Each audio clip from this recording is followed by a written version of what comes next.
Good evening, myself Falguni Solanki. Welcome to our channel. So students, આજે આપણે ફરીથી એક નવા રાઇટિંગ સેક્શનના પોઈન્ટ સાથે મળી રહ્યા છે અને એ રાઇટિંગ સેક્શનનો પોઈન્ટ છે એસે. એસે એટલે કે નિબંધ લેખન. તો જ્યારે આપણે એસેની વાત કરતા હોઈએ તો એસે એ 6 to 7 માર્ક્સનો હોય છે અને આપણે એમાં મેક્સિમમ માર્ક્સ સ્કોર કરવાનો પ્રયત્ન કરીએ છીએ. તો પહેલાં તો જોઈએ કે એસે એટલે શું, નિબંધ લેખન એટલે શું. તો નિબંધ લેખન એટલે કે તમારા વિચારોને મુક્ત રીતે રજૂ કરવા. હવે આપણે ઇંગ્લિશ સબ્જેક્ટની વાત કરીએ છીએ તો ગુજરાતીમાં તો આપણે ઘણી રીતે આપણા મુક્ત વિચારોને રજૂ કરી શકીએ છીએ, પરંતુ આપણે ઇંગ્લિશ સબ્જેક્ટમાં પણ એવી જ રીતે આપણા વિચારોને રજૂ કરવા છે. તો એના માટે ગોખણિયું જ્ઞાન નહીં ચાલે, આપણી પાસે શબ્દ ભંડોળ હોવો જરૂરી છે. જો આપણી પાસે પૂરતો શબ્દ ભંડોળ હશે અને ટેન્સનો ખ્યાલ હશે તો આપણે એ સરસ મજાનું વાક્ય પોતાની જાતે બનાવીને અહીં લખી શકીશું. અને નિબંધ લેખન એટલે શું? નિબંધ લેખનમાં આપણા મૌલિકતાના માર્ક્સ આપણને મળતા હોય છે કે આપણે કોઈપણ વસ્તુને કેવી રીતે ખૂબ જ સારા શબ્દોમાં, ઓછા શબ્દોમાં સરસ રીતે રજૂ કરી શકીએ એ મહત્ત્વનું છે. તમે 3 થી 4 પેજીસ લખો પરંતુ એકને એક વાક્ય વારંવાર લખશો તો એનું કોઈ મહત્ત્વ રહી જતું નથી. તો નિબંધ લેખનમાં તો સૌપ્રથમ આપણે જોઈશું કે નિબંધ લેખન કરતી વખતે આપણા અક્ષર એકદમ સ્વચ્છ, સુવાચ્ય હોવા જોઈએ. કોઈ પણ જગ્યાએ આપણે લખીને ત્યારબાદ એને એના ઉપર લાઇનિંગ એવું નહીં કરીએ, કારણ કે આપણે પેનથી લખતા હોય છે એક્ઝામમાં. તો લખ્યા બાદ આપણે એને ખૂબ જ ખરાબ રીતે સાફ કરવાની ટ્રાય કરીશું તો એ ખૂબ જ ગંદુ દેખાશે અને પેપર ચેક કરનારને પણ એ નહીં ગમે. તો એની ક્યાંક ને ક્યાંક અસર આપણા માર્ક્સ ઉપર પણ થતી હોય છે. નિબંધ લખતી વખતે સૌપ્રથમ તો આપણી પાસે ઓપ્શન હોય છે. એક્ઝામની વાત કરીએ તો આપણી પાસે ઓપ્શન હોય, બેમાંથી આપણે કોઈ એસે લખવાનો હોય છે. તો ઓપ્શનની સાથે સાથે આપણને પોઈન્ટ્સ પણ આપેલા હોય છે કે કયા કયા પોઈન્ટ્સ ઉપરથી આપણે એસે બનાવી શકીએ. મતલબ આપણે એક હિન્ટ આપી હોય છે, ગાઈડલાઈન આપી હોય છે કે તમે આટલા આટલા પોઈન્ટ્સનો ઉપયોગ કરી શકો. તો મિત્રો એ પોઈન્ટ્સને સૌપ્રથમ તો સમજી લેવા, બંને એસેના હેડિંગ વાંચવા, એના પોઈન્ટ્સ વાંચવા. એ વંચાઈ ગયા બાદ આપણે એ જોવું કે આપણને કયા ટૉપિકનું જ્ઞાન વધારે છે કે કયા ટૉપિકને આપણે સારી રીતે લખી શકીશું. એ ચૂઝ કર્યા બાદ આપણે લખવાની શરૂઆત કરવી. કોઈક વાર મિત્રો એવું કરતા હોય છે કે કોઈ પણ એક એસે પિક કરી લે, મીન્સ ચૂઝ કરી લે છે, ત્યારબાદ 2 સેન્ટેન્સ, 5 સેન્ટેન્સ કે 2 પેરેગ્રાફ લખ્યા પછી એમ થાય કે નહીં યાર નથી બરાબર. I think first one, second જે હતો એ સારો હતો.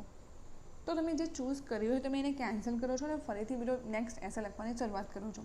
તો તમારો અહીં એક તો સમય બગડે છે, પ્લસ તમે કન્ફ્યુઝ રહેશો કે મારે કયો એસે લખવો જોઈએ, આ લખું કે પહેલાં લખું.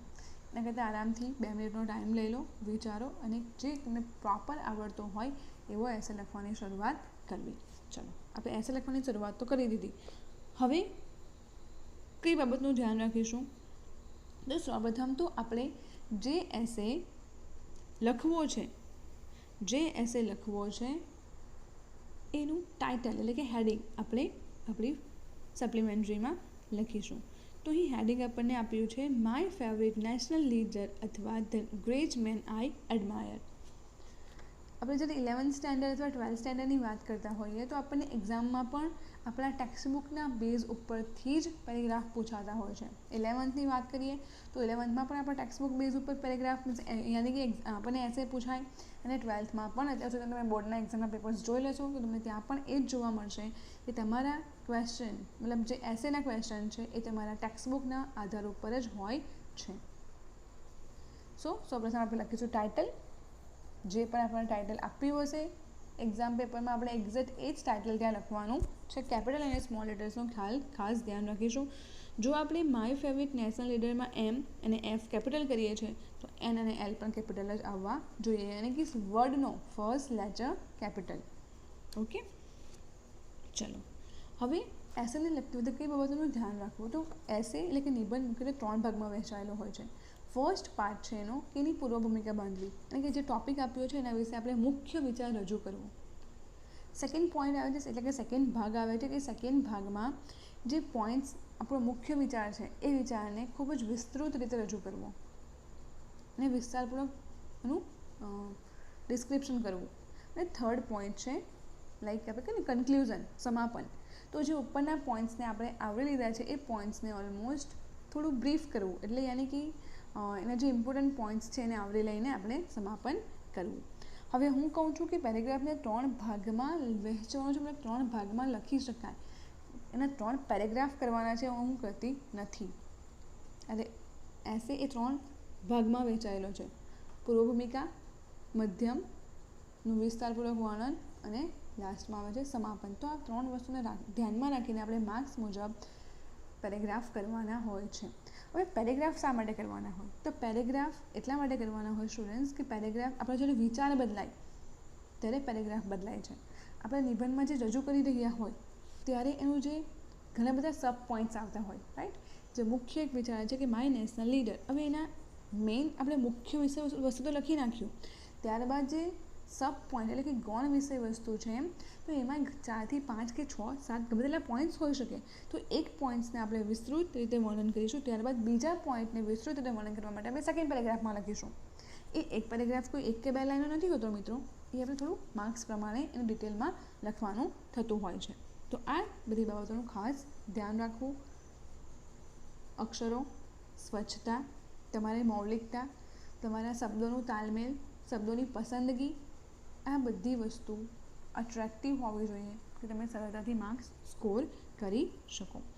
ચલો, તો અહીં જે આપણને એસે આપ્યો છે એને આપણે સમજીએ. In fact, I love and respect all national leaders. Their good qualities, work and ambition make them great. My favorite national leader is Mahatma Gandhi. Students, ફરીથી કહું છું, ઇટ્સ જસ્ટ એન એક્ઝામ્પલ. ફક્ત આ એક એક્ઝામ્પલ છે. તમારે તમારા national leader તમને જે ગમતા હોય તમે એના વિશે લખી શકો છો. અને હું તો તમને એડવાઇસ કરીશ કે તમારા જે લેસન છે એ લેસન મુજબ તમારો એક એસે તૈયાર જ રાખવાનો. લાઈક 11th વાત કરીએ તો ફર્સ્ટ આપણો છે જે ટોપિક છે અરુણિમા સિન્હા અને સેકન્ડ ટોપિક છે આપણો અલીભાઈ. તો એના ઉપરથી આપણે આપણા ટોપિક તૈયાર જ રાખવાના, એસે તૈયાર જ રાખવાનો કે મારી ફેવરેટ સ્પોર્ટ્સમેન, મારી favourite person.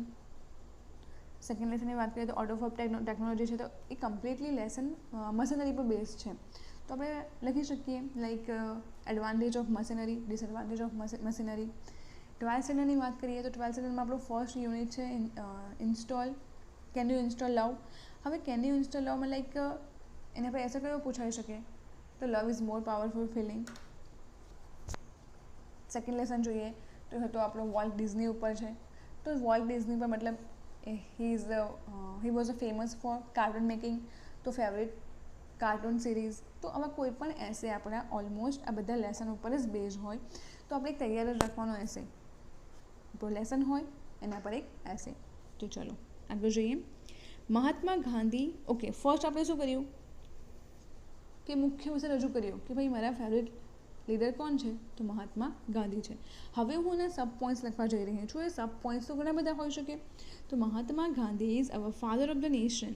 He was born on October 2, 1869 at Porbandar in Gujarat.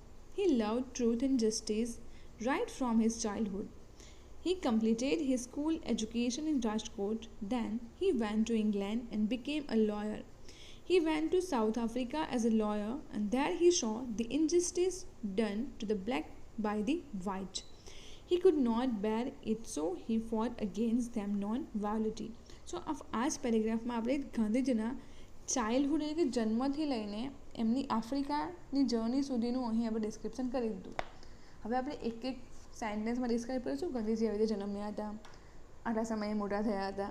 તો આટલી બધી વસ્તુ આપણે બસ એસેમાં ડિસ્ક્રાઇબ કરવા માટે હોતી નથી. તો આપણે એના મેઇન પોઈન્ટને ઉચકી લઈશું. તો આપણે શું કર્યું, સૌપ્રથમ એના બર્થ બતાવ્યો, બર્થ પ્લેસ બતાવ્યું, ત્યારબાદ એ સામન્સ એમનું ક્વોલિટીઝ શું છે, એ સામા બિલીવ કરતા હતા, આપણે એ પણ દર્શાવ્યું. ધેન એમનું એજ્યુકેશન બતાવ્યું, એ સાઉથ આફ્રિકા જાય છે, એ એક લોયરના ફોર્મમાં જાય છે એ બતાવ્યું, ત્યાં એમનું કામ શું હતું એ બતાવ્યું. હવે નેક્સ્ટ સબ પોઈન્ટમાં જોઈએ. When Gandhiji return to India he became, જો ફર્સ્ટ પેરામાં આપણે ગાંધીજીનું from childhood to adolescent time બધું બતાવી દીધું, એટલે કે એક સબ્જેક્ટ ખતમ થઈ ગયો. હવે એમની મિડલ લાઈફ આવશે. તો when Gandhiji return to India he became the leader of our freedom movement. He lived like a poor man to see the poverty of Indian people. He taught us to fight for our rights against the British government. He gave courage and confidence to the common man. He made Indian people fearless and started non-violence movement. As we know, like Gandhi started the non-violence movement, અસહકારની લડત. He gave us two powerful weapons, truth and non-violence. સત્ય અને non-violence यानी कि અહિંસા. He brought unity among the different castes of India. તો સેકન્ડમાં આપણું એમનું middle life આવી. હવે જોઈશું Gandhiji was a very simple man. Moreover, he was a great political leader, social and religious worker. He had great faith in God and believed in truth and non-violence. He loved everyone, so people called him Mahatma. He loved children very much, so they fondly called him Bapu. સો આ હતું એમના સબ points કે જેમાં આપણે ગાંધીજીના જન્મથી લઈને almost એમના જીવનકાળ દર્શાવી દીધો. હવે લાસ્ટમાં આપણે જોઈશું કન્ક્લુઝન. તો he left us weeping and passed away on January 30, 1948. So there is a whole life of Gandhiji. As you know, Gandhiji માટે મહાત્મા અને બાપુ નામ એ લોકોએ આપ્યું છે.